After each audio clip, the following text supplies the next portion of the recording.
Assalamualaikum warahmatullahi wabarakatuh. Selamat pagi anak-anak, salam sehat dan tetap semangat belajar ya. Berjumpa lagi dengan Bu Utami pada pembelajaran daring. Pagi ini kita akan belajar tema 7. Anak-anak, sebelum belajar, mari kita membaca bismillah bersama-sama ya. Bismillahirrahmanirrahim. Anak-anak, siapkan buku paket tema 7, buku tulis dan alat tulis. Simak video ini dari awal hingga akhir. Apabila ada penjelasan yang penting, anak-anak bisa mencatat pada buku tulis kalian nanti dan digunakan untuk belajar. Oke, sudah siap untuk belajar? Mari kita belajar tema 7. Kebersamaan, subtema 2, kebersamaan di sekolah. Mari kita belajar dengan penuh semangat. Kebersamaan di sekolah, contohnya ketika kita melakukan upacara bendera, kemudian piket kelas, belajar kelompok, lomba kebersihan. Gambar ini tadi adalah contoh kebersamaan yang bisa kita lakukan di sekolah. Nomor 1, kita akan belajar PPKN KD 3.3. Tujuan pembelajaran, siswa mampu mengelompokkan karakteristik teman berdasarkan jenis kelamin dan lain-lain. Keberagaman di sekolah.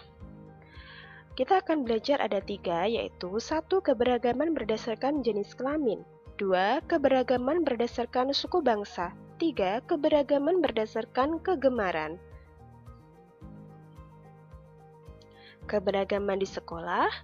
Yang pertama, keberagaman berdasarkan jenis kelamin.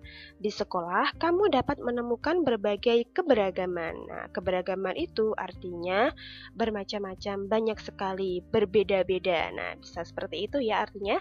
Salah satunya adalah keberagaman jenis kelamin. Teman-teman di sekolahmu ada yang laki-laki dan ada juga yang perempuan. Ini yang artinya keberagaman jenis kelamin ya. Kamu harus rukun dan tidak boleh membeda-bedakan jenis kelamin dalam berteman. Contohnya pada gambar ini ya, kita harus saling rukun ketika bermain walaupun berbeda jenis kelamin. Ada yang laki-laki maupun ada yang perempuan. Keberagaman di sekolah yang kedua, yaitu keberagaman berdasarkan suku bangsa. Apakah kamu tahu berasal dari suku bangsa apa saja teman-teman di sekolahmu? Ya, mungkin ada yang berasal dari suku Batak, Bali, Asmat, Betawi, Jawa, dan Tionghoa. Tetapi kebanyakan di sekolahan kita semuanya sukunya sama ya. Kita bersuku Jawa karena kita tinggal di wilayah Jawa Timur.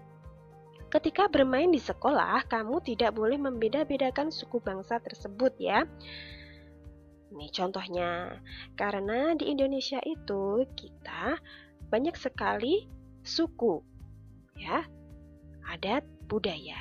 Nah, bisa kita kembali ke pelajaran yang kemarin, yaitu Bhinneka Tunggal Ika ya. Walaupun berbeda-beda, tetapi kita tetap satu jua. Tidak boleh membedakan satu sama lain, walaupun berbeda, tetapi harus saling rukun, tidak boleh bertengkar.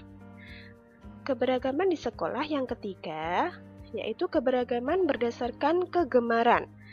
Masing-masing teman di sekolahmu pasti memiliki kegemaran. Kegemaranmu mungkin berbeda dengan kegemaran teman-temanmu. Meskipun demikian, kamu harus menghargai dan saling mendukung kegemaran teman sekolahmu. Ini adalah contoh kegemaran anak-anak ya.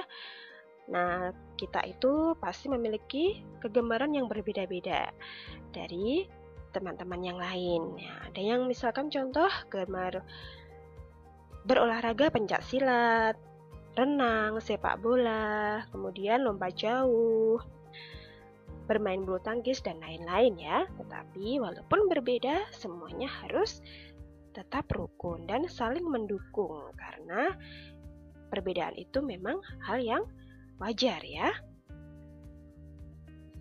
Yang kedua, kita belajar bahasa Indonesia KD 3.9. Tujuan pembelajaran pada bahasa Indonesia, siswa mampu menulis kata sapaan dengan benar. Kata sapaan. Ada yang tahu apa artinya kata sapaan, anak-anak? Iya, kata sapaan adalah kata yang digunakan untuk menegur sapa orang yang diajak berbicara, atau orang kedua, atau menggantikan nama orang ketiga.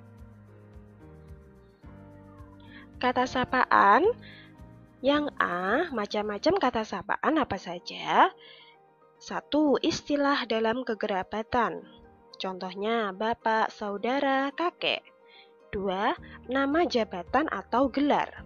Contoh bupati, gubernur, dokter, dan lain-lain ya. 3. Nama diri, baik orang atau benda. Contoh Adi, Ani, si kancil.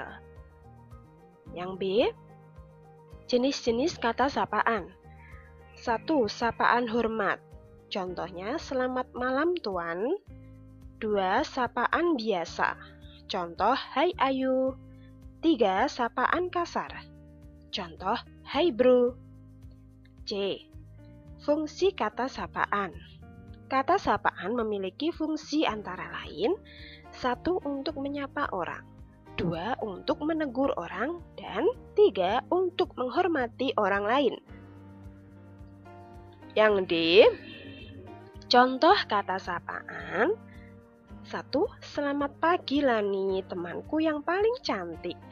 2. Selamat siang Titus, sobatku yang pandai.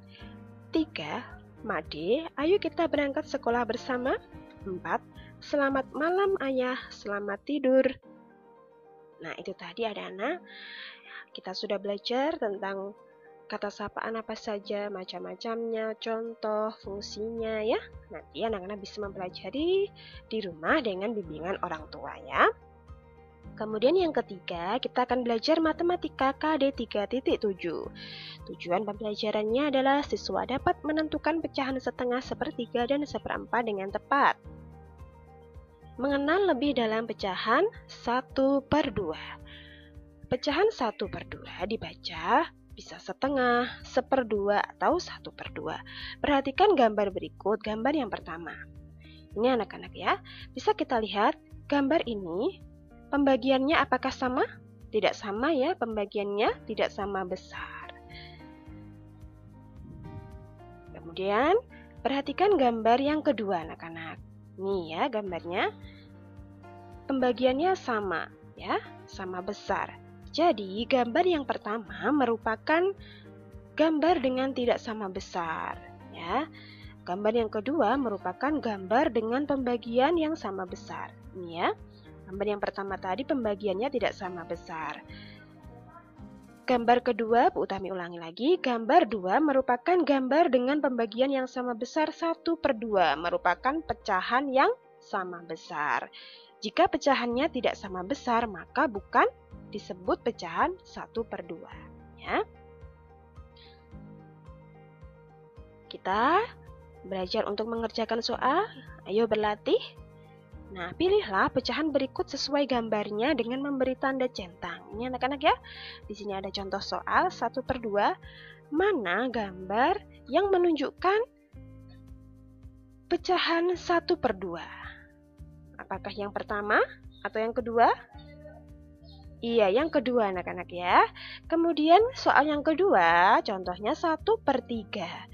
Mana gambar yang menunjukkan pecahan 1/3? Gambar pertama atau gambar yang kedua? Iya, gambar yang pertama. Bisa anak-anak ya?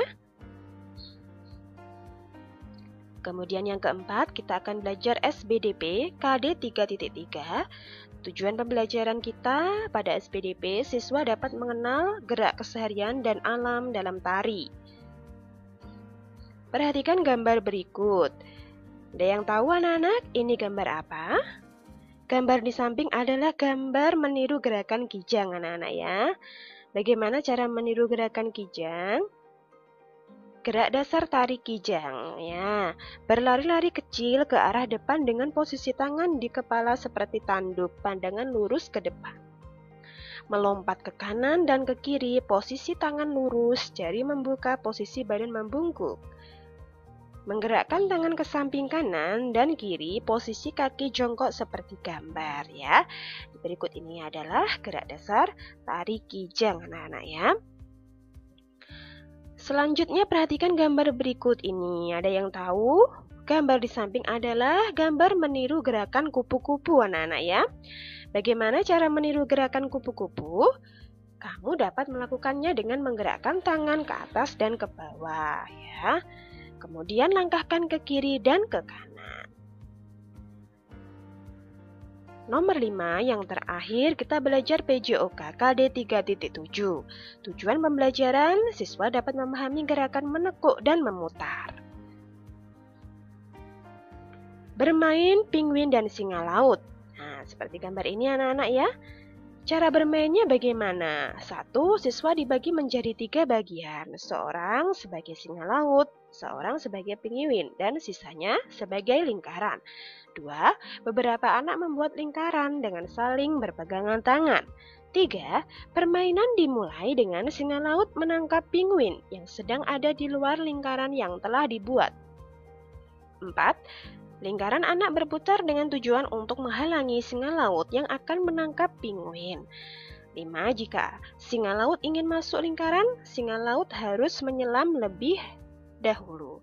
6. Permainan akan berhenti jika singa laut berhasil menangkap penguin tersebut.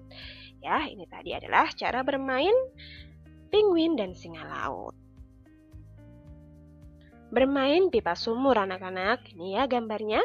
Bisa kalian lihat alat dan bahan. Peralatan yang dibutuhkan dalam permainan ini tidaklah sulit untuk kita dapatkan.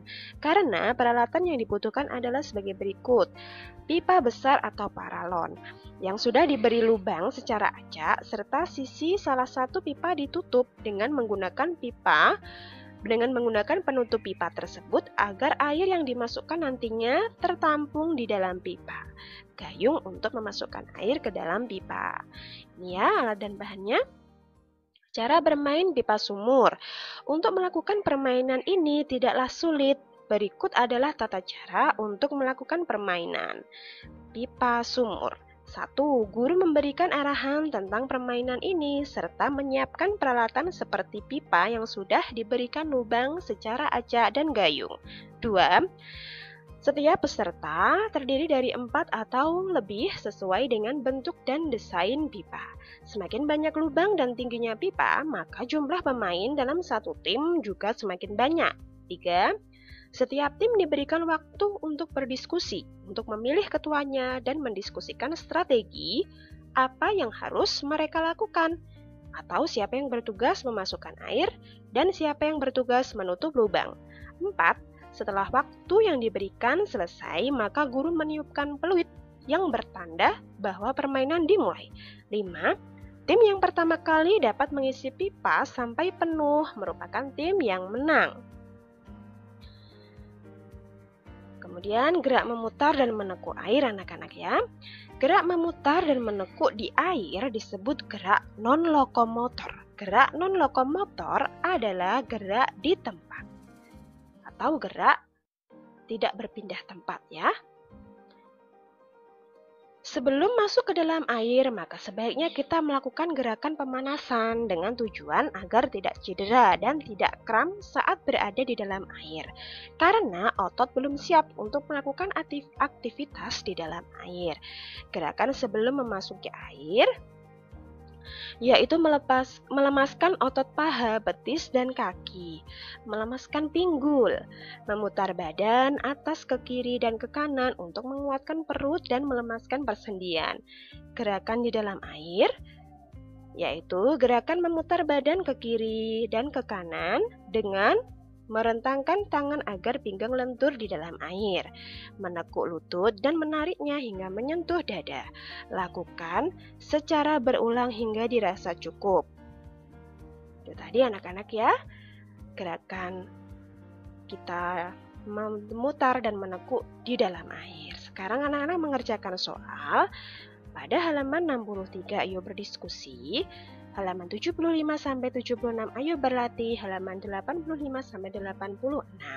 Jika sudah selesai, foto dalam bentuk kolase dan kirim ke WA guru pengampu masing-masing ya. Terima kasih anak-anak sudah menyimak video ini dari awal hingga akhir. Mohon maaf yang sebesar-besarnya apabila ada kesalahan dari awal hingga akhir. Semoga bermanfaat, anak-anak mendapatkan ilmu yang barokah. Terima kasih. Wassalamualaikum. Terima kasih. Jangan lupa semangat belajar dan jaga kesehatan ya. Jangan lupa tulis nama kalian pada kolom komentar untuk mengajak kalian bahwa sudah mengikuti pembelajaran pada pagi hari ini ya anak-anak. Terima kasih. Sekian dari Bu Utami. Wassalamualaikum warahmatullahi wabarakatuh.